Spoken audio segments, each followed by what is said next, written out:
Tulip का season है और दिल बहुत ही खुश होता है। नर्सरी यहाँ बहुत वैरायटीज़ है, मैंने देख लिया। और मैं दाम भी देख रहा था, मैंने इस लड़के से पूछा था इसकी क्या रेट है, तो बहुत माकूल रेट भी है जो मुझे लगा। मैं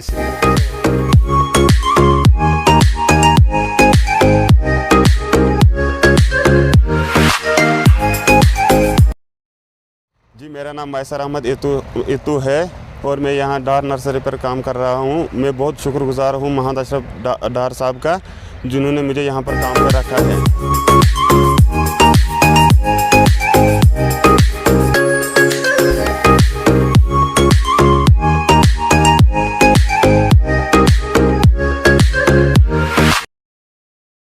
तो फिर मैंने घर में ही ये शुरू किया आहिस्ता आहिस्ता।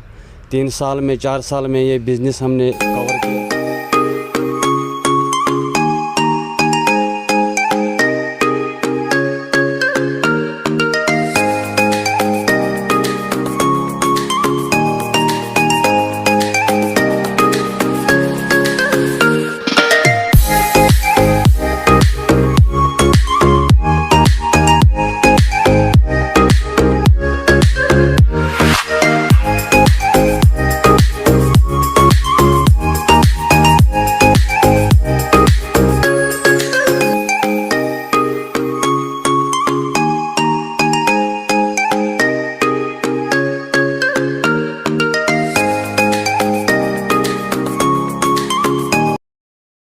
मेरा नाम है मोहम्मद अशरफ डार। मैं बेरोज़गार था पहले, तो मैं सोचने लगा कि मैं कौन सा काम करूँगा। तो मेरे दिमाग में यही आया कि मैं फ्लावर का काम करूँगा। फिर तो मैं उधर गया श्रीनगर। उधर मैंने 4-5 नर्सरी देखा फ्लावर का, तो मैंने कुछ प्लांट वहाँ से ले लिया, थोड़ा सा 10-10, 20-20 प्लांट। तो फिर मैंने घर में ही ये शुरू किया आहिस्ता आहिस्ता। 3 साल में 4 साल में ये बिज़नेस हमने कवर किया। और मैं ये सोचता हूँ कि अगर गवर्नमेंट जॉब करूँगा तो उस पर भी थोड़ा कम ही आता है, इनकम सैलरी कम आता है, क्योंकि आजकल तो ज़्यादा चलता है, ख़र्चा भी ज़्यादा, बहुत ख़र्चा भी आता है। मगर इसलिए मैंने ये सोचा कि मेरे साथ अगर और 10-8 लड़के यहाँ एडजस्ट हो जाएगा तो वो भी ठीक रहेगा। इंशाल्लाह वो है। इस वक्त मेरे पास 8-10 लड़के थे यहाँ पे नर्सरी पे, और वो भी अपना रोज़गार कमाता हूँ। वो भी कुछ महीने में 10,000 12,000 लेता है, तो मैं भी अपना इंशाल्लाह रोज़गार ठीक तरीके से कमाता हूँ। हमारा भी परिवार ठीक तरीके से चलता है इस काम पे, और बाकी इंशाल्लाह रहमान आगे भी चलाऊँगा और चलाते भी रहूँगा। ये फ्लोरिकल्चर वाला भी आया यहाँ, उसने भी गाइडेंस किया मुझे। उसने भी वक्तन फ़वक्तन मुझे बोल दिया कि कैसे करना है, क्या करना है। इंशाल्लाह उनका भी मैं शुक्रगुज़ार हूँ कि उसने मुझे बहुत मदद किया, हेल्प किया, ताकि मैं एडजस्ट हुआ यहाँ पे। मैंने ये नर्सरी खोला, और ताकि आगे भी अगर और कोई खोलना चाहते हैं इंशाल्लाह काम भी ठीक है। गवर्नमेंट जॉब के पीछे मत, जो पढ़ा लिखा लड़का है अगर वो ये करना चाहते हैं बिल्कुल सीरियसली, बिल्कुल ठीक है।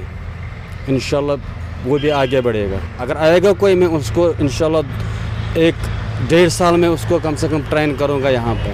1.5 साल में, 1.5 साल के बाद वो खुद अपना रोज़गार कमाएगा। उसके पास भी 6-7 लड़के होंगे। मैं अर्छावल तेलुगु का रहने वाला हूँ। श्रीनगर गया था, श्रीनगर से वापस आ रहा है तो यहाँ बिल्कुल सड़क पर देखा ये जो नर्सरी इन्होंने बनाई है, तो गाड़ी से मैंने सोचा कि मैं भी देख लूँ थोड़ा। यहाँ आकर ये देखकर दिल बहुत खुश हुआ। और आज के मौजूदा वक्त में अगर कोई नौजवान अपनी टांगों पर खड़ा होकर एक तो खुद अपना रोज़गार कमाता है, दूसरा जॉब क्रिएट करता है। मैंने यहाँ 5-7 नौजवान देखे जो यहाँ काम करते हैं, बहुत खुश हुआ। तो ये हमारे लिए भी प्रेरणा होगा, और दूसरे नौजवानों के लिए भी, उनको भी चाहिए कि इसकी तरफ देखकर उनको मशाल राह बनाकर अपनी टांगों पर खड़ा होकर अपने लिए रोज़गार और बाइज़्ज़त रोज़गार कमाएंगे। आज के हालात में बहुत ज़्यादा ज़रूरी है, और इस दौर में अगर कोई नौजवान अपनी टांगों पर खड़ा होकर कुछ कमाता है तो ये इसके लिए अप्रिसिएशन, और हम भी अप्रिसिएट करते हैं। दूसरा, ट्यूलिप का सीज़न है और दिल बहुत ही खुश होता है। नर्सरी यहाँ बहुत वैरायटीज़ है, मैंने देख लिया। और मैं दाम भी देख रहा था, मैंने इस लड़के से पूछा था इसकी क्या रेट है, तो बहुत माकूल रेट भी है जो मुझे लगा। मैं श्रीनगर से वहाँ भी देख रहा हूँ, अनंतनाग मेन वहाँ भी कोई दुकान पर बैठा हुआ है, वो भी बेचता है, अच्छा है, लेकिन उससे भी ज़्यादा सूटेबल रेट मैंने यहाँ देखी जो मैंने पाई, और मैंने खुद ले लिया यहाँ से थोड़ा बहुत अपने घर के लिए। तो सरकार से, महकमा फ्लोरिकल्चर से, सारे लोगों को चाहिए, महकमा एडमिनिस्ट्रेशन को इस जैसे नौजवान को अप्रिशिएट करे और इनको अपना रोज़गार कमाने के लिए उनकी तरफ से भी जितना भी मदद हो सके करना चाहिए, क्योंकि सरकार की तरफ से बहुत सारी स्कीमें आ रही है, तो इनको चाहिए कि करें। मुझे बहुत खुश हुआ, बहुत अच्छा लगा। जी, मेरा नाम मैसर अहमद इतू है और मैं यहाँ डार नर्सरी पर काम कर रहा हूँ। मैं बहुत शुक्रगुजार हूँ मोहम्मद अशरफ डार साहब का, जिन्होंने मुझे यहाँ पर काम पर रखा है। मैं लोगों से गुजारिश कर रहा हूँ कि अगर ऐसे यूनिट खुल जाएंगे, बेरोज़गारी बहुत हद तक ख़त्म हो सकती है। जो बाकी डिपार्टमेंट से जो हार्टिकल्चर, फ्लोरिकल्चर, एग्रीकल्चर या फिशरीज डिपार्टमेंट जो कुछ स्कीमें निकाल रहे हैं, अगर उनमें से वो काम शुरू करेंगे और कुछ हद तक कुछ लड़के जो होंगे जो बेरोज़गार होंगे उनको रोज़गार मिलेगा। और मैं ये भी कहना चाहता हूँ, हमारे यहाँ देखो बहुत से बंदे हैं, 7-8 बंदे यहाँ पर भी काम कर रहे हैं वो, और अच्छी सैलरी पा रहे हैं वो यहाँ पर। अगर ऐसे यूनिट और जगहों पर खुल जाएंगे, अनंतनाग में ऐसे यूनिट खुल जाएंगे, बहुत हद तक बेरोज़गारी ख़त्म हो सकती है।